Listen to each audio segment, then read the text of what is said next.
Hello বন্ধুরা, তোমরা সবাই কেমন আছো? আশা করি তোমরা সবাই খুব ভালো আছো। তো বন্ধুরা, 2 দিন খুব অতিরিক্ত গরম পড়েছে।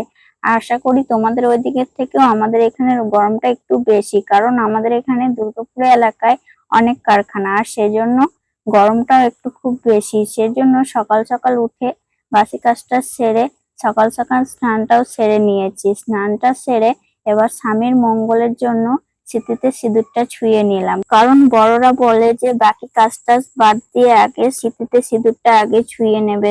আর এইদিকে দেখো, আমার মেয়ে পড়তে বসেছে সকালবেলায়। সকালবেলায় পড়াশোনা, ওর পড়া কমপ্লিট হয়ে গেছে, এখন লেখাটা বাকি আছে, ও লেখাটাই করছে।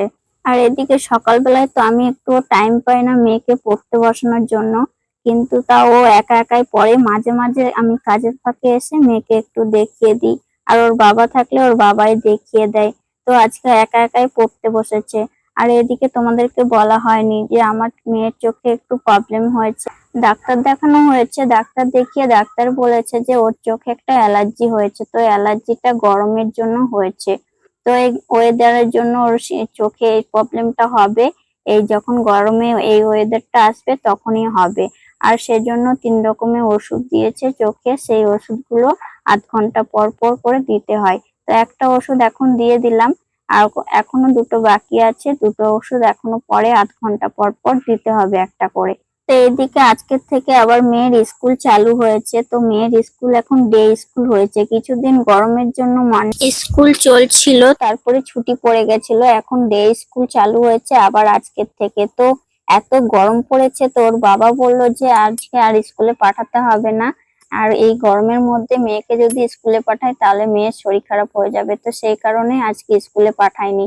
তো মেয়ে সেজন্য ঘরে বসেই লেখাপড়া করছে। আর এই গরমের মধ্যে বাইরে গিয়ে খেলতেও পারছে না, সারাদিন শুধু ঘরের মধ্যে টিভি আর মোবাইল। তারপরে দেখো, আমি বাইরে বেরিয়ে দেখছি এত রোদ্দুর উঠে গেছে বাইরে, আর রোদ্দুরের তাপে বাইরে বেরোনো যাচ্ছে না। আর এদিকে দেখো, আমি 1 গামলা জামা কাপড় ভিজিয়েছি। আর তারপরে চলে আসলাম রান্নাঘরে। রান্নাঘরে এসে তারপরে দেখো, ভাতও বসিয়ে দিয়েছি। আর যতই গরম হোক, আমাদের মেয়েদেরকে কিন্তু সারা জীবনে রান্না করে কাটাতে হবে, একটিও রেস্ট নেই। বাড়ির সমস্ত কাজ করেও তারপরে রান্না বান্না এই গরমের মধ্যে প্রতিদিন ভালো লাগে না, তাও কি করবে, ইচ্ছে না করলেও করতে হবে। আর এদিকে আমার বর গেছে ডিউটি, সে আসবে টিফিনে।